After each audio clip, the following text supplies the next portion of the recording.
Welcome to Betting Weekly Premier League Show. You're with Dan Roebuck alongside me, Nigel Seeley and Jack Wright. Massive game at Molineux last night. Nigel, Arsenal throwing away a 2-goal lead to draw with Wolves. Just 2 wins in their last 7 now. Has the title race been genuinely blown open by that result? How are you?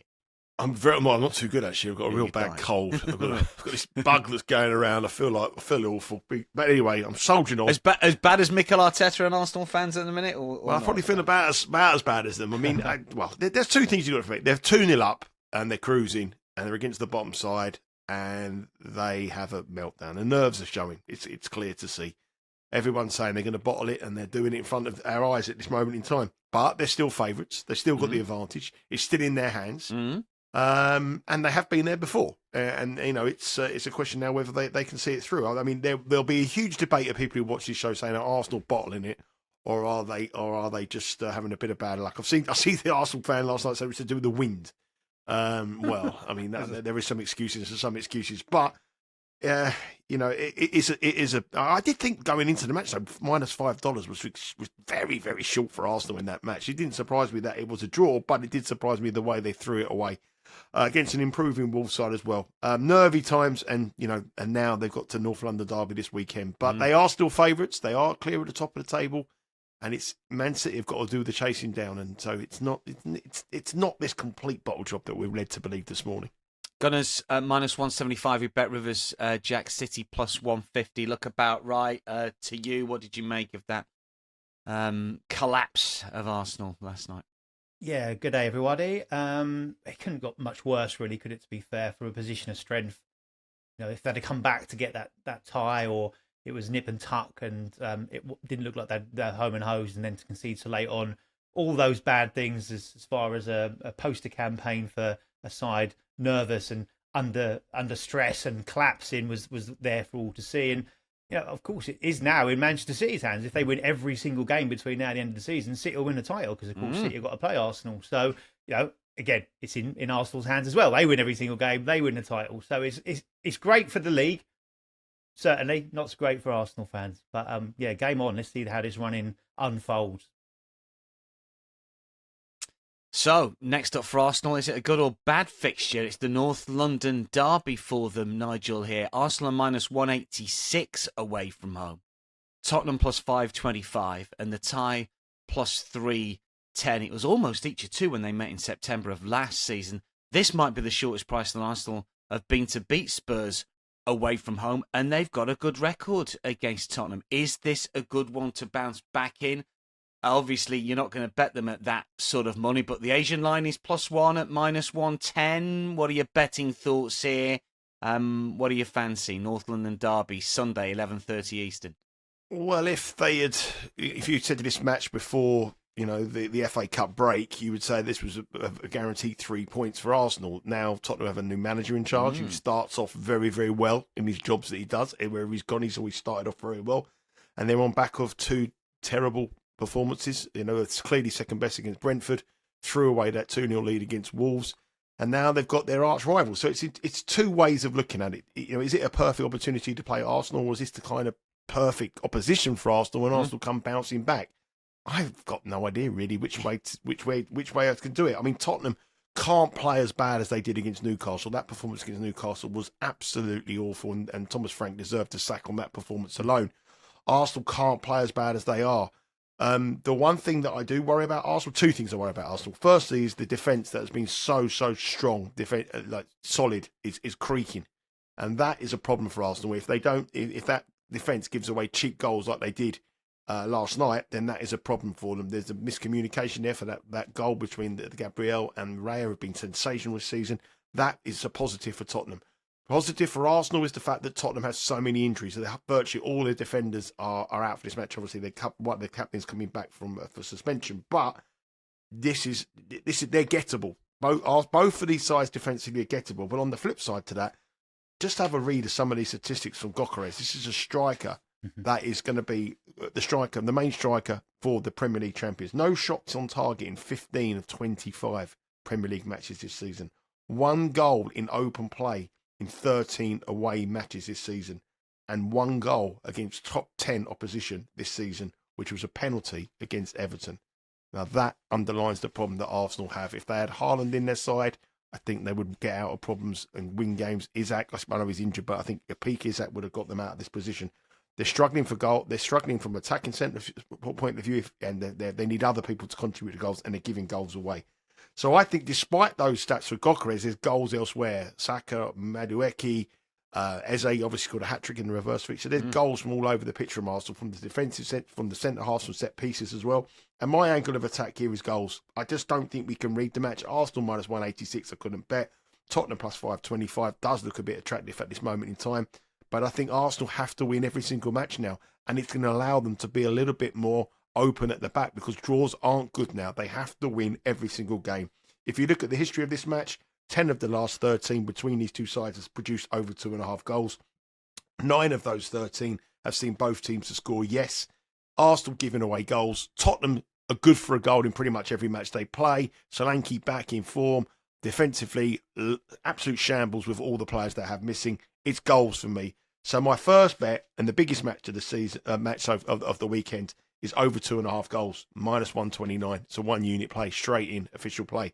I just can't see this being anything other than an end-to-end match because Tottenham needs to impress the manager. Defensively, they're fragile, and Arsenal have to win. No point in mucking about now. Draws are no good. You've got to win, and you've got to score goals. And it could come down to goal differences, Tile, so they've got to go at it. Good analysis, good stats from Nigel. Can't really argue with any of that. Igor Tudor in charge, Jack, as Nigel pointed out there, 11 games in charge of Juventus earlier this season, didn't do a great job. He's been in this situation coming in late in the season an awful lot in his career. It sort of worked at Udinese. It's not worked at other places. What's your sort of take on Spurs Arsenal here? Money line, overs, unders, and so on. Where are we going? Yeah, excuse me. This is an absolute perfect game for Tudor, I think, to come into it because he hasn't got to do anything to get the supporters up for it. They're going to be absolutely all over this game. It's going to be a brilliant atmosphere at the Tottenham-Hotspur Stadium. They sense blood as far as putting a dent in this Arsenal title challenge is concerned. They're looking forward to this game where, as Nigel said, maybe a week, 2 weeks ago, they'd have been fearing this one, thinking Arsenal in good form with a manager that they weren't happy with. It was doom and gloom. It's not anymore. They've lifted that immediately. And they've got the opportunity to come at this one and attack. And so they know that Arsenal are vulnerable as well. So similar, picking the money line, not so certain. Certainly wouldn't be backing Arsenal at that kind of price. I'd probably side with Spurs on some kind of plus handicap. You said plus 1 Asian handicap there. Would probably be the route I'd go down in that respect. Because I think this will be an open game, end to end. And Nigel's gone on over 2.5 goals. Some brilliant stats there. I've gone the other side of the same side of the coin as such. I've gone for both teams to score. Yes, minus 120 is my 1 unit play in it. For all those reasons, really, say Arsenal have got to go for it now. They can't play it safe, but they are making mistakes defensively. They don't look as solid as they do across the whole pitch. So I think Spurs will certainly have a go, and I can't see any way Spurs are going to keep a clean sheet here. So they're going to have to score as well to get a positive result from this one. As always, when a new manager comes in, I do some digging into what were they expected to bring. What's their key strength? Is it a system scenario? Is it a formation? Are they defensive? Are they attack-minded?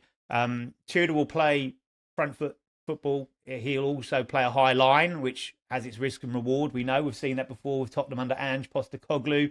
But the key element I've taken from it is a lot of his players have said what a great man motivator he is, how he will make you run through brick walls for him. So that's a key element here. Spurs have got the talent. Can they get that and galvanise that? And I think this is a perfect storm for them as far as the support are going to be right behind them from the get-go.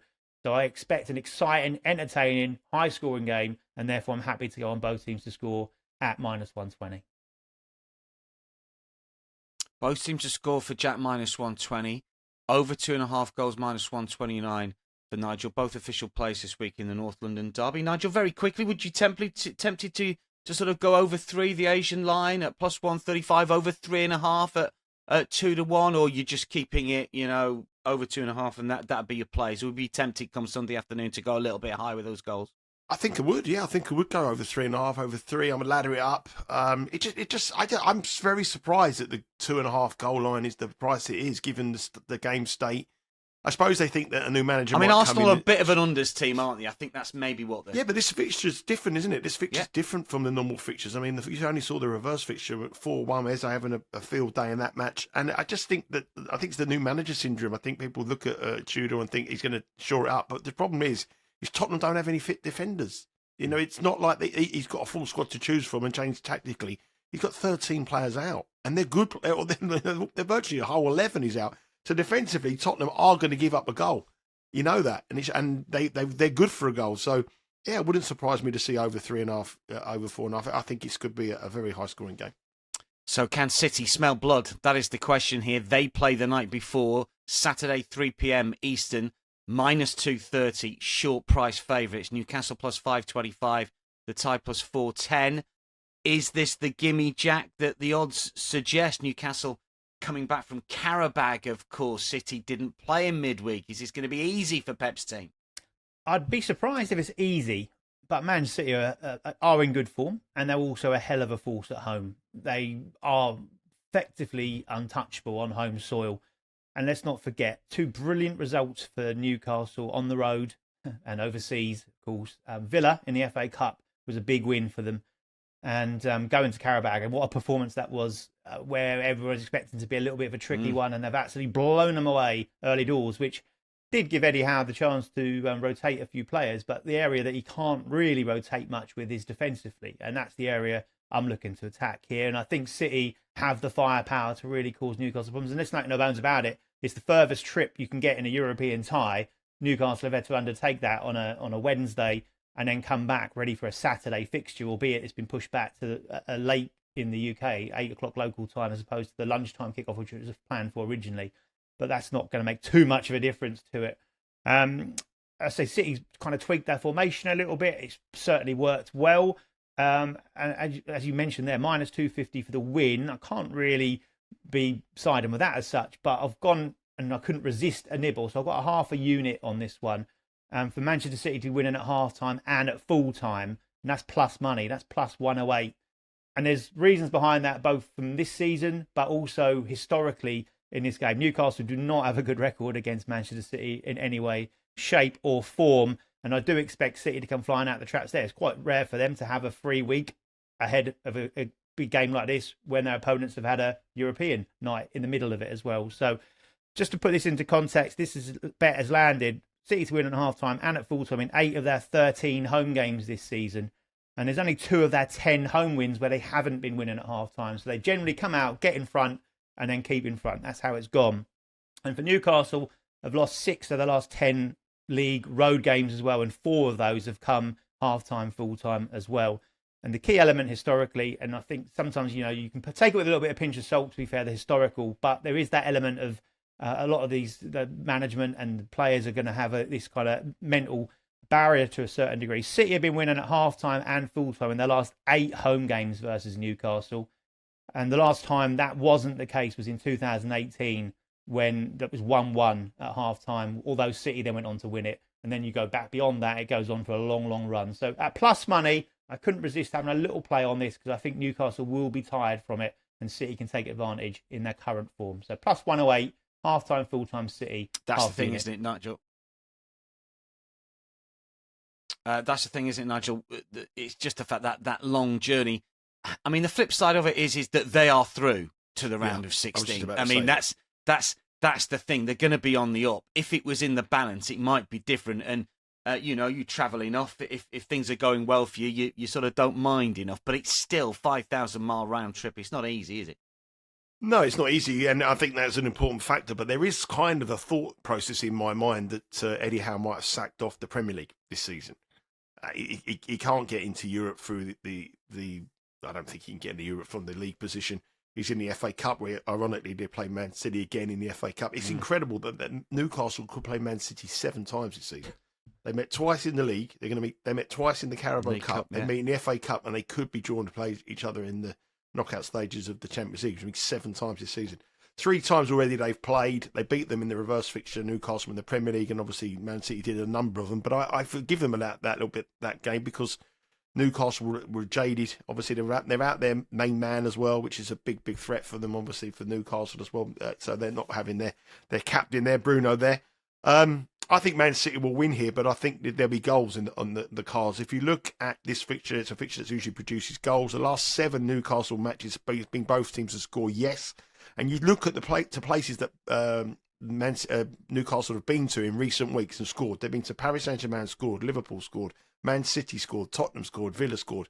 Not there. They've been scoring at some of the best teams in European football. I think they're good for a goal on the back of 6 in midweek. Anthony Gordon was sensational with 4. He's pushing for a place in the England team. There are incentives here, but that's very low. It's minus 186 for both teams to score, which, it's not for me. But I do think City will win. I think they'll keep the pressure on Arsenal at the top of the table. And if you sort of do a same game parlay, Man City to win and both teams to score, it comes in at plus 125. That gives me a little bit of edge for me. So I think there's goals. I think Man City will come through, probably 3-1. That kind of scoreline. I think it's a perfect time to play Newcastle, but I do believe that Newcastle may have jacked in the Premier League and their performances might drop in the hope that they can go deep in the Champions League and possibly beat Man City in the FA Cup and get through to the tournament and the final of that as well. So both teams to score yes and Man City to win boosts it up to plus 125. Now, if you bet with BetRivers in New York or New Jersey, you can take advantage of a Champions League bonus bet from Betting Weekly. Enter the bonus code BW216 for a $10 bonus bet to use on the Champions League knockout round matches. That code is BW216 and it's available to BetRivers bettors in New York and New Jersey. The offer ends on February the 25th, so next midweek. You must be 21. Eligible players only. Gambling problem, call 1-800-GAMBLER. In New York, call 877-8-HOPE-NY or text HOPE-NY. Aston Villa are third in the Premier League. They take on Leeds, who aren't quite away from the relegation zone at the moment. They are 10-1 to go down. Villa minus 130 to win this game. Leeds plus 360. It's Saturday, 10 a.m. The tie at plus 270. Not quite sure what to make of Villa at the moment. Nigel, they've lost 3 of the last 5 matches at home in all competitions after 11 wins on the spin. I mean, that seasonal form suggests that minus 130 is fine, but current form, puts a different spin on it. What's your thoughts on Villa Leeds?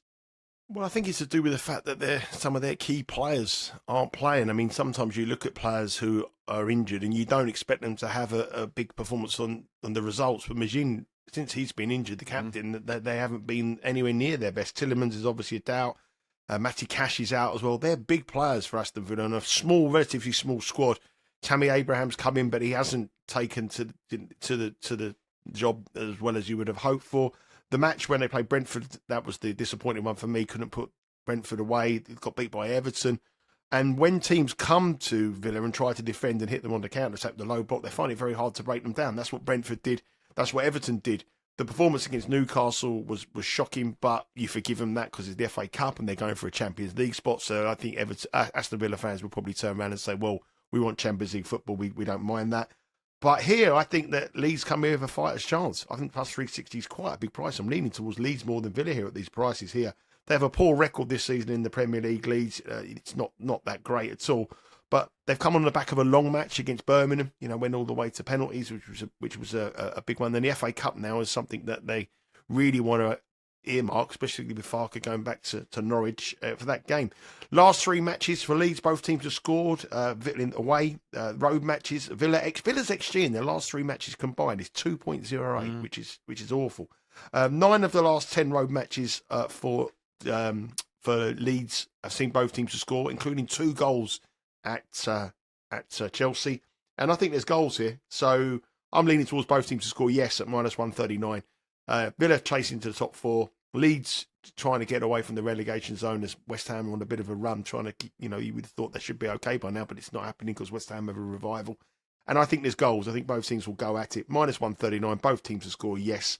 Wouldn't like to bet Villa at minus 130. I'd probably be edging towards Leeds on the Asian handicap, but I do think goals minus 139. Yeah, it's an easy one to spin either way, I think. And Nigel's right to point to the likes of Kamara, McGinn, Tielemans, who are going to miss out. Cash is a doubt as well, as Nigel points out. Then you look at Leeds, Jack, and you think, well, I don't know if Dominic Calvert-Lewin is going to come back because Danny Farker seems to pull him out for sort of bigger games away from home and then puts him back in. We're never quite sure. Stack and Strike might still be out. I don't really know. What's your take on this one? Yeah, there's a lot of questions to be answered in this one, which makes it officially a no-bet game for me. No problem with swerving this one. For the show, I've put a lean forward for Villa to win it. I think they nick it, but I've got not a massive amount of confidence that I couldn't be back in Leeds with their record. The injuries for both sides are the ones that would put me off. The current form for Villa would put me off being too bullish about them winning it, but I think they do nick it. They were only one of the three sides that have gone to Ellen Road and actually come back with a win, so they've got a decent record this season against Leeds.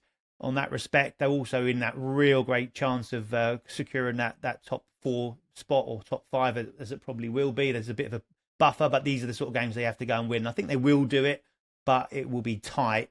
Leeds, that road record would stop me really supporting them without having a real decent handicap on my side. Only one win on the road, that at Wolves, the only team who's picked up fewer points than them on the road, and have only kept 1 clean sheet as well, so that will give confidence to a Villa side that have got still attacking threat.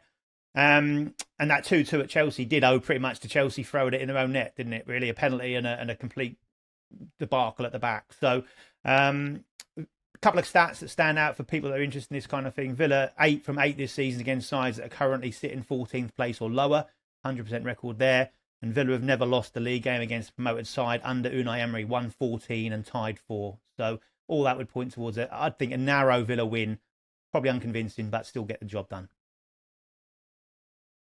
Leeds 10-1 to go down. Probably won't. 2 teams, though, either side of the red line are West Ham and Forest. Going to concentrate on their games next. West Ham are -125 to go down. Forest +225. The West Ham fixture, Nigel, is Bournemouth at home Saturday 12:30 Eastern. West Ham are +135. Bournemouth +180. Now, West Ham are 5th in the 6-match form table, and I get the sort of fact that bettors might want to get with them because of that. But Bournemouth, every single time I see the price, I think they're being undervalued. I think +180 is a bit of a shout, or at least draw double chance. What's your take on West Ham Bournemouth? Well, I think we go into that stage of seasons where the betting syndicates and the public want to get with teams that have a need for something and the teams that don't have the need for anything. And Bournemouth fall into that category of the team that aren't going anywhere. They're going to be mid-table. They're not going to get in Europe. They're not going to get relegated. They're in that sort of mid-table obscurity. But obviously, this is a manager who's got high standards. What he's done at the club, and the turnover, the players he's brought in and kept the results going is incredible. He's destined for bigger things. But I think for him, for his CV, he'll want to finish as high as he possibly can. So there is this kind of market over bet for teams that need wins at this time of the season, and West Ham desperate for a win. I've been really impressed though with West Ham since the transfer window, what Nuno's done. I mean, they're a totally changed side. A couple of bits of personnel coming in. The form of Somerville's been exceptional as well. He's been unbelievable. And they've been so unlucky in 2 big matches. I mean, they've only lost 1 in 7 matches. They were against Chelsea, 2-0 up and cruising, and then threw it away in that crazy second half there. And they deserve to win against Man United. I mean, they should have gone 2-0 up just moments before Man United scored that goal. How that game never cashed on the over, I still don't know to this day. But anyway, West Ham are looking good. Bournemouth are always consistent. And the one thing that is consistently consistent in these 2 teams' play is goals. I mean, 6 of the last 7 West Ham matches both teams have scored has been a yes. 11 of the last 12 Bournemouth matches both teams have scored have been a yes. Bournemouth have scored in their last 8 road matches, and they've scored 21 goals in total in the last 8 road matches, averaging almost 3 goals per game in their road matches in their last 8, which is absolutely phenomenal. There's got to be goals in this match. Both teams have scored yeses, -220, one of the lowest on the card this week. But over 3 goals on the Asian would be my lean here at -110. Very close to an official play. I just can't see how there's not going to be goals. West Ham have got to win. They've got to take the game to Bournemouth, and Bournemouth are always good for a goal on the counter-attack. And that man Somerville scored 5 in the last 6 matches, was unlucky against West Ham not to get on the score sheet there. He's +165 to score or have an assist with Bet Rivers. I think if West Ham score, it's likely to come from him. You've also got Callum Wilson with the ex-club, ex-Bournemouth striker as well, involved for West Ham as well. But Somerville's their main man at the moment, taking a lot of pressure off Bowen. The 2 of them cut inside, dangerous. Got to be goals here, over 3 goals, -110. Yeah, balance looks right with Somerville in the side. We talked about that a lot over the course of the season for West Ham. Are we on the overs train with this one, Jack? We talked about Bournemouth a lot away from home when it comes to goals. Are we getting on? Certainly am, yeah. I'm going to keep the consistency theme going by saying I agree the same. Over 3 Asian total, -110. That's my lean. Again, it was close to being an official play. Just one loss between these two sides last 14 combined league games says it all. They're both in good form, got both will come with confidence. West Ham really closing the gap on Forest, can really put the pressure on them with their game against Liverpool coming up. And Bournemouth, look, they're not out of those European places. They're up to ninth, and we're seeing that they seem to put these runs together that gives them a chance. We don't know how low that will go down for European qualification this season, but superb work by Irola for certain there. But yeah, lots of goals, no clean sheet in 18 home games across all competitions for West Ham this season. That's an alarming stat for them. So you'd expect Bournemouth to get on the score sheet. 26 first half goals for Bournemouth in their row games this season, with at least one in all 13, which we mentioned before, which can explain why the goals average for them on the road this season is 4.15 across the whole campaign. Huge. And I think it's because there's normally early goals, which opens the game up. So I expect the same here for these two attack-minded sides. And this West Ham is now looking like a Nuno side with that counter-attacking threat they've got. So yeah, should be entertaining, should be good fun, should be plenty of goals. Forest then next. We mentioned the fact that they are, what are they again? Plus 225 to go down. They have turned Nigel to Vita Pereira to try and get them out of the mire here. Sunday 9 a.m. for their game against Liverpool. Obviously, Forest play away against Fenerbahce in Turkey tonight, so we don't know what's happening there. I mean, I don't really know what goes on when chairmen sort of think, who do I need to get myself out of trouble? I know the coach who had the worst start to the Premier League season earlier this campaign. Is it the right move, do you think, here for Forest to get Pereira in? Well, no, I don't think it's the right move. I think Sean Dyche should have stayed, but a lot of Nottingham Forest fans shot me down when I was in shock about it, said the performances have been awful and they weren't happy with him. Well, I mean, I only go by the last match where I bet Forest to win 2-0 against Wolves, 32 shots on target. Their top goal scorer's been out all season, Chris Wood. I don't think a team is missing a player more than Nottingham Forest are missing Chris Wood. He brings you 10, 15 goals a season, and that's the difference for them staying up. And they never really replaced him with a striker. They spent a lot of money on other players, and they didn't get a replacement for their main man, who was the reason why they did so well last season.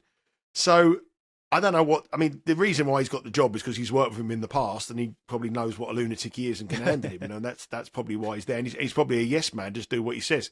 So when he's coming, he said, "What you've got to win the Europa League. You've got to win. You've got to keep us in the Premier League, and if you don't, you're gone." So he knows what he's got to do.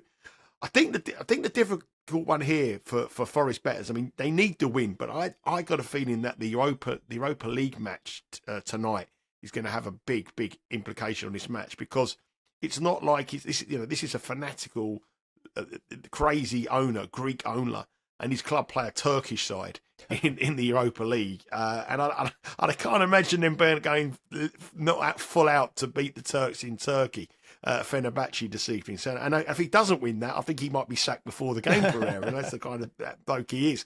But so I think that this match here, sandwiched between that Fenerbahce match, isn't going to help at all for Nottingham Forest. They're a squad struggling for goals, a squad struggling for form, and they've got to win ugly, which means they've got to use a lot of energy up. And if they were playing like a Norwegian side or a Finnish side or something like that, they may not have to put the full squad out. But I think the players are going to be right at it here. And I think that leans towards Liverpool. I think Liverpool at minus 130 could potentially be bet here on the back of how much energy and the starting 11 that Forest put out tonight against Fenerbahce. I can see it being a low-scoring match. Liverpool did a very, very professional job against Sunderland with a 1-0 win. We know Forest had all them shots, all them chances, couldn't pull the back in the net. And without Wood, I think their goal-scoring threat is massively diminished. And against a Liverpool side that look pretty good at the moment defensively, look okay, gone through a bad period and sort of steadying the ship, I can see Liverpool winning this 1-0. I do not think Fenerbahce away is the ideal preparation for Forest in this match. No yes men on this show. Jack's gone the other way for his lean. Yeah, and we'll see what happens with that, won't we? So, in essence, it's a no-bet game for me. Again, for the same reasons I talked about earlier. That massive game in Europe tonight for Nottingham Forest and a new manager. So there's too many questions to be answered that we don't know at this moment in time. But my lean would be Forest on a plus half-goal Asian handicap at plus 105 for a couple of reasons. It will be interesting to see how Vitor Pereira comes in, and maybe Marinakis has thought, well, last season in December, Wolves took him and they were in all kinds of trouble, and he turned them round initially and then put a very good run towards the end of the season to get him out of jail. And that's all he wants. He wants them to survive this season in the Premier League and go as deep into the Europa League as possible. So I think on that basis, he's got a little bit of form to be had on that. And we'll know he ain't got a problem pulling the trigger probably in the summer or very early next season if that's the case. He won his first couple of games in charge, and he also went to Liverpool in his 11th game in charge and got a narrow defeat. So maybe he's got a bit of an intel on how to set up there. And also, Forest have got a pretty decent record against Liverpool. They won the reverse fixture 3-0 under Deitch, of course, and 1-0 last season, and this ended 1-1. So I wouldn't be surprised to see something similar to that. And unlike the Wolves side inherited, Forest aren't in the worst nick. They've only got 1 defeat in 5, 2 defeats in 8 ahead of tonight. So he's got a better scenario, and also they'll get a good atmosphere again, like we talked about Tottenham, a good atmosphere at the City ground for this big game for them. So Liverpool are in good nick, but they have only won 3 of the last 11 on the road in the league, and that was Sunderland, Spurs, and West Ham. So, yeah, no bet officially, but for the show, I'll just lean in on that half-goal Asian handicap Forest. Tight game, I think. Yeah, I've got some leans as well for you in the Palace Wolves game, Sunday 9 a.m. Palace minus 177 here, Nigel. Wolves plus 480, the tie plus 310. I mean, Palace were minus money for the first time in 2 months against Burnley, threw the points away. I think most of us, unfortunately, lost money on that particular game. I mean, I don't know what to make of Wolves. They will be playing championships football next season, but they're showing a bit of fight. They're still in the FA Cup, of course. What's the angle in at Selhurst Park? Well, I was at that game at Selhurst Park against Burnley, and it was incredible. There was a guy in front of me at 2-0, went to go to the toilet and get a coffee. He came back, it was 3-2 down. And that's true. That's gospel true. He couldn't believe what he was seeing. He heard the cheers and just thought, this is incredible. But I'll tell you what, it was as though, I mean, I've been to Crystal Palace many times, and the atmospheres are always great, but it was as though, like, this is what we're expecting for this Crystal Palace side at the moment. It was like, they weren't shouting for the manager to go. They weren't shouting for the sack the board. They just thought, this is where we are. This is what we expect from Crystal Palace. It's a very, very poor side. It's the key person has gone, as we said, week in, week out. A lot of pressure is on the likes of Adam Wharton to succeed. But the only positive from that match, and it was Strand Larsen. I thought he was excellent. We said when he made his debut in the match against Brighton that he looked pretty sharp. He scored 2 goals, took his first goal away brilliantly, and he plays out as an out-and-out striker. He is the main man. He will be the main man for them. Ekiti and Nketiah isn't good enough to play in this side. And obviously with Mateta out as well, he will play. And he's up against his former side. Plus 140 to anytime goal score. I thought that was quite interesting for me on the back of scoring 2 in his home debut. The fans were well up for him to give him a great reception. He felt like he was loved. And he wanted to do a number against his former club. I like under 2.5 goals here as well. I was looking at the Palace to win to 0, which is plus 150. But this Palace side just can't win games at the moment. It wouldn't surprise me to see this being 1-0 or 1-1 or a low-scoring draw. But but the problem is the glaring facts are that the Wolves' road record is the reason why they are in the league. No road win, just 5 goals in 13 matches. But can we be convinced that Crystal Palace can beat them? I can't at minus 177. I think if they do, Strand Larsen will be on the score sheet, plus 140 anytime goal scorer. But I'm probably leaning towards under 2.5 goals here at minus 112 rather than a Palace win to 0, because at this moment in time, there's not much between the two sides. And the odds of minus 177 Palace, you wouldn't touch with anyone's money. Oh, this is the point, isn't it, Jack? And people are going to look at Wolves, a lot of recency bias, the way that they came back against the league leaders and think, well, hang on, almost $5 to win at Crystal Palace, draw double chance. We've got to bet Wolves, haven't we? So we've got to get with them somehow here. Well, that's what I'm doing, as a lean, plus 1 Asian handicap, meaning they could lose by a single goal and would get a full refund, avoid defeat, and we pocket that at minus 127. I think that's a little bit of value against the Palace side that were talked about at length over the course of the season. And so they kind of, you thought, oh, have they turned the corner with that victory over Brighton? And then to lose to Burnley, I mentioned it on the last show about the record they've got against newly promoted sides and against sides that are in the sort of bottom 3. And that's all gone out the window without that performance there. And to be 2-0 up and lose is horrendous. And then you can throw in the Wolves, the fact they were 2-0 down to the league leaders, the first time that's ever happened as far as the league leaders against the bottom side having a 2-goal lead and not winning in Premier League history. So at least they've shown some resilience there. They could have quite easily accepted a narrow defeat to Arsenal, and it had been, moral victory to a certain degree, but they kept going, they came back, and that was a brilliant point. So only 3 defeats in 11 now, which is decent. And Palace have only won by 2 or more goals, which obviously they need to do for this bet to lose, in 2 of 18 at home this season. That's in all competitions, and they've played some pretty poor sides in the various competitions as well.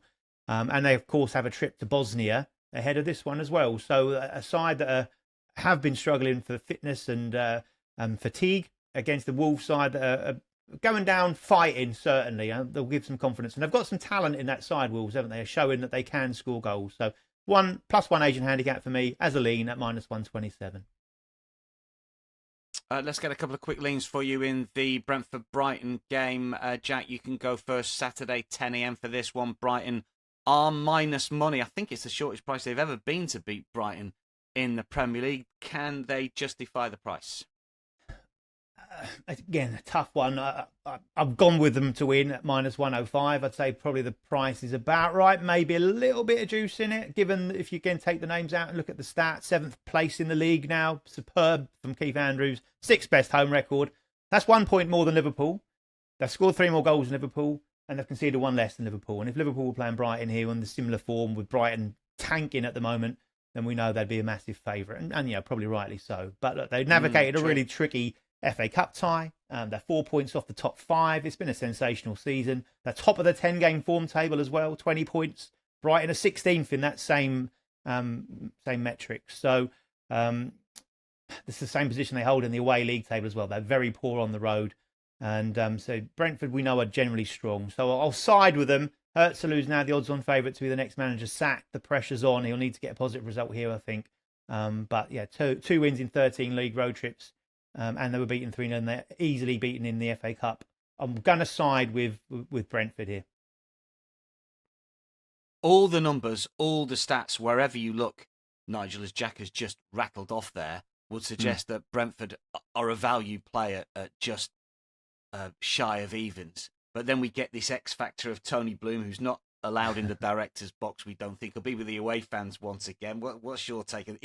Is there an intangible here that bettors should be thinking about? Well, I mean, I don't know if it's true or not, but someone I knew who knew Tony Bloom said that Tony Bloom never got involved in team talks or anything until they played Brentford, and he went into the dressing room, and I don't know if that's true, but that's what I was told by someone who knows him quite well. So there is a lot added spice between these two sides. In fact, that the two owners are obviously the sort of professional gamblers who have built this sort of moneyball kind of football that Brentford have done, and the analytics that Brighton have done. And they worked together, and they had a bit of a falling out, and it spills over in this fixture. And that is one of the reasons why I won't be betting Brentford at -103, despite that, because I just feel that this is the one match that Brighton could turn it on. And you've got a manager there that is under huge pressure. And I got a feeling if he loses this match, and he loses this quite heavy, I think there could be the end for him. It's an embarrassing run at the moment for Brighton and the owner. Everyone expected them to break in the Champions League positions. Everyone thought they'd be involved in cup competitions. It's not happening, and they're sliding down the table. And if they lose this match and results go against them, they could be 4th and bottom in the Premier League table, which is just unthinkable. The XG in the last 3 matches combined is 2.55 for Brighton, which again, they were XG darlings. It's not happening for them. They haven't scored goals in the last 3 matches. 2 wins in their last 15. Last EPL road win was in November. It's just not happening. But the market I like here, and when it comes up, is the bookings. I've always played the bookings in this fixture because of that kind of the no love lost between the owners. It's a strange fixture in terms of that. Earlier in the season, there was 6 bookings. Last season in this fixture, there was 6 bookings and a red card. And I think with the fact that the manager is under pressure, he needs a win, and the motivation that's going on here, I feel that that will be the better angle if you can get on that market on the cards when Bet Rivers do those prop bets later on. But it depends on what state you're in. But for me, there's dangers on the -103. I just think Brighton might raise their game for this one. But I think with what's at stake for both sides, Brighton fighting for survival and a manager fighting for a job, and Brentford trying to push into Champions League positions in European places, I think this could be a feisty affair. I'm loving the fact that Nigel's mentioning XG more and more as the week goes on. He's just turning into a football hipster. Steve Wiss said it was a load of nonsense last week on the European show. But it's quite relevant for Brighton because everybody thought that Brighton were brilliant and they were going to win Champions League. I know you You've bet them to get in the Champions League on their Yes, I XG have. and their Okay, data thanks. and their underperformance. Thanks. But Danny Welbeck, you can create as many chances you want for Danny Welbeck. At his age, he's not going to put the ball in the back of the throwing net. shade It's all on about the Danny, I'm striker. not having that. It doesn't matter about the XG. It's all about the percentage chance of the striker putting the ball. I could be up front from Man City and they could create many XG, but they might not win. But with Haaland, it's a different matter. It's about the individual rather than the team's XG. Well, you know how to poke Chelsea the bear there, Burnley didn't you, next Dan? up Saturday, Jeez, 10 a.m. XG. Well, we were on time. We were on time for the Nigel's show mentioned then. it, not me. No, but the reason I was saying it is because the Brighton have just had a massive downgrade in it. They've had a massive downgrade. I love it. Nigel's the one who's bringing it up. I'm just applauding the fact that he is. Chelsea Burnley next up. Jack's got an official play in this one, and it is on a player who can score, knows where the goal is. Burnley at plus $12 here. Chelsea minus 4.55, shortest price they've been all season in the Premier League. There's no respect for Burnley's 3-2 win at Palace. Jack, what you got for us? Yeah, it's the main man, isn't it? Cole Palmer to score because it's plus money. I've put half a unit on it. I just felt again anything with a plus here for Palmer, I had to play.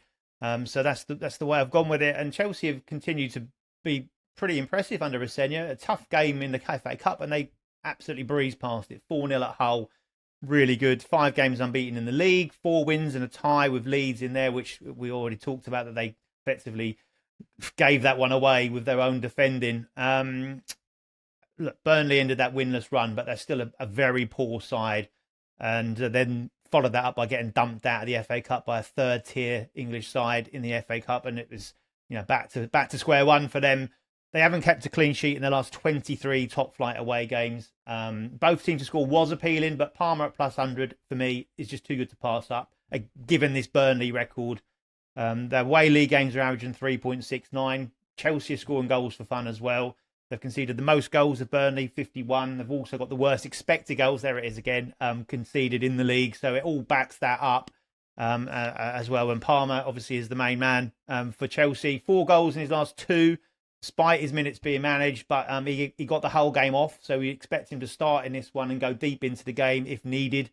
But I expect him to probably get on the score sheet quite early here and then get a little bit more of a rest as well. He scored in 3 of his last 4 starts. He's on set pieces, he's on penalties, he's licensed to go and roam and create havoc in those forward areas. And his fitness is improving now, so we should get more game time from him. But for me, the standout player, he'll go and show what the golfing class is between these two sides. Palmer to score a half-unit play at even money. Yeah, it was a case of London 4, Hull 0, wasn't it, last weekend? Is it going to be happy hour again, Nigel, for Chelsea? You having that one? What do you think? I mean, Rosenior's done little wrong, bar those games against Arsenal, obviously the Leeds draw as well. But, I mean, generally, he's been a positive appointment for Chelsea bettors, for bettors of overs as well. If you played over 3.5, on all of his Premier League games in charge so far, you're 5.5 points up to 1U level stakes. What do you think here? Chelsea too short, Burnley with a puncher's chance? Well, I think Cole Palmer needs a perfect 10 performance to get this result. Yes, thank you. I mean, if you look at the goal, I think my angle's on goals. Over 2.5 goals, 6 of the last 7 Chelsea matches seen over 2.5 goals. 6 of the last 7 Chelsea matches have cashed over 3.5 goals. You can go up a little bit. Burnley, as Jack said, they've concede so many goals, but score a load on the road as well. 48 goals in their 13 road matches this season, average almost 4 goals per game in Burnley matches. On the back of that crazy match against Crystal Palace 3-2, it's goals for me, but the line is very, very high. Over 3 goals in the Asian is minus 137, and over 3.25 is minus 105. The only time you're going to get plus money is on 3.5, so you need 4 goals to cash. It is probably a marginal bet if you look at the recent statistics, but that line is too high for me to get involved if I was going to get involved. But leaning towards goals, and my lean would be over 3.5 because it's cashed in 6 of the last 7 Chelsea matches. Yeah, I don't think there's anything wrong with that at all. Plus 118 over 3.5 goals. Sunderland, Fulham, Sunday 9 a.m. Sunderland plus 170, Fulham plus 163. Nigel, square this circle for me. Sunderland 5th in the home-only table, only been beaten once in front of their own fans. Fulham 16th in the away-only table, and have won only 3 times on the road. How are the Cottagers favourites in this game? Makes no sense to me. Because everyone thinks there's going to be a drop-off of Sunderland in the second half of the season of what they showed at the beginning of the season, and I would probably believe that. They looked their game plan is to use that crowd as their extra men at home, and their quality isn't there as much as other teams. Their belief and their desire is there, and that they ride on the back of the home support. But the quality halfway through a season is dropping, and their legs are going as well. So there is I think Sunderland will be opposed every week now, whoever they play, because there is a kind of philosophy and trends that teams who are already secure for next season, a team like Sunderland, might take their foot off the gas and just relax. Whether we'll see if that's the case or not, but home advantage is the only reason why you can make them favourites. It's a clash between two sides that are so different in the way they play. Sunderland, gritty, determined, under Kings. Fulham, massively overs. Their last 9 matches on the road have gone over 2.5 goals. Sunderland's last 2 matches have been 1-0 losses and 1-0 wins. Two contrasting style. I do think this will be quite a dull match. Under 2.5 goals, where I'll be leaning at -141. No opinion on the match. 3 weeks ago, 6 weeks ago, you make a case for Sunderland, but now, at this stage of the season, after already what's been a long season for them, I wouldn't be betting them at +170. Long season starting to kicking a little bit. No Xhaka again, we believe, this weekend. That is a miss for Sunderland. Also lost 3 of the 4 that he's missed. I will be betting Sunderland. Jack, will you? There you go. Well, I'll go with that as well. Sunderland tie no bet -122 is the lean for it. I think Sunderland how are they going to bounce back from that first defeat? That's the key element here. It'd be interesting to watch. I say it is only a lean on that basis. We've seen them kind of wobble earlier in the season and then come back and win well. And they've got a chance here against Fulham, who are terrible on the road. Just make no bones about how good that Sunderland home record is. Only the top 4 have more points on home soil. They've got a better home record than all very good home sides like Brentford, Liverpool, Newcastle, Chelsea. It speaks volumes of what they've done. And Fulham's 3 wins in 13 road trips is a poor return. They lost their last 3 league games as well, and 4 of the last 5, and their last 3 on the road. And those 3 wins came in a purple patch. 3 straight away wins in November and December. So it it's a flash in the pan really. So I'll take the tie no bet on it, and I'll cheer your bet for them to win on. Everton, Manchester United, Monday, 3 p.m. to round out the Premier League slate. Everton +265, Man United are minus money. And speaking of home records, Everton struggling still at the Hill Dickinson.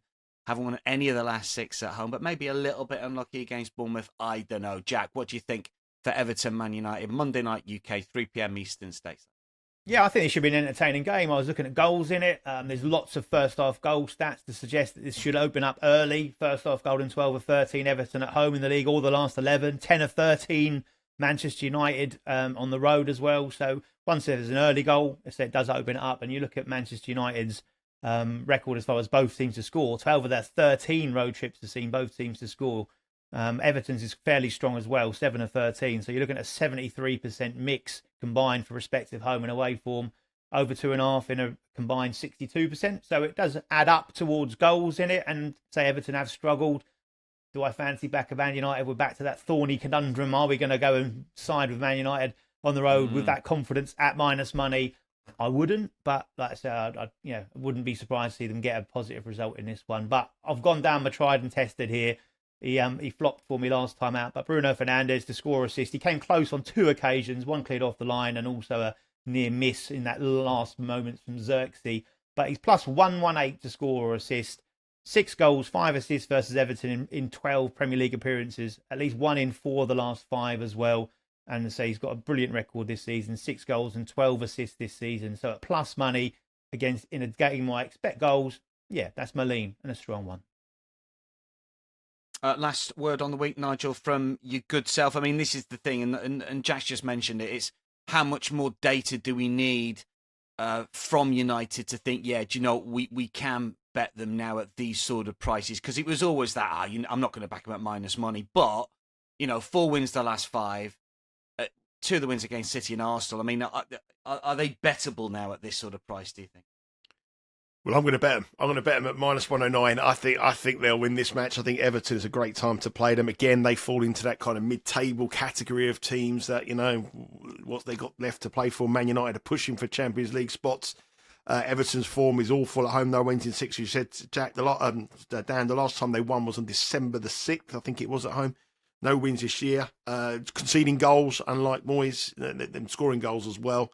And I think Man United, despite them getting a draw against West Ham, they showed enough quality in that game from an attacking perspective to score at least 2 or 3 goals. Goal line clearance from Wan-Bissaka.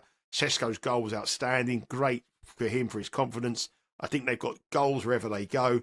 And I think they're a side that are on the up. I do think they're minus 109. Obviously, this match gives me shudders, the reverse fixture, where we went massively on it and Man United to win that at home. And they were trading minus 350 down to 10 men, but they couldn't put Everton away, the Everton side down to 10 men.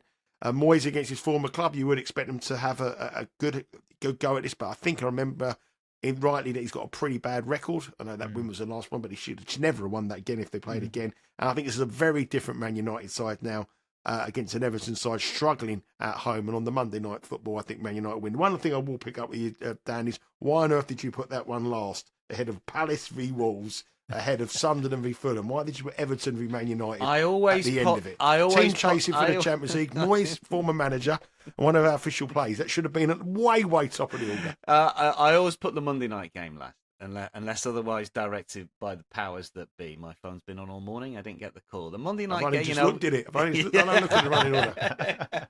One thing I would say about the game, sick bed. Yeah, and you highlighted it. Unlike the West Ham game, where it was a very low block, I think Everton will try and play against United, as you sort of alluded to there, and I think it'll be a different game. Free bet, I'd back United, but minus money, I'm still not convinced just yet. Well, next week I'll put them higher up the running order. How about that? Nigel, Jack, next week? I don't know. They play Crystal Palace at home next. Okay, I'll be bottom. That's a good one. FA Cup final of yesteryear times 2, wasn't it? All the 1990. 1990, the replay, Lee Martin, all that, the volley. Anyway, we digress. Name the team, Nigel. No, don't go into that.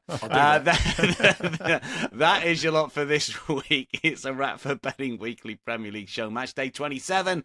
Let us know your thoughts in the comments section on YouTube. The EPL show will be back next week. Of course, from all of us for today, though, it's goodbye.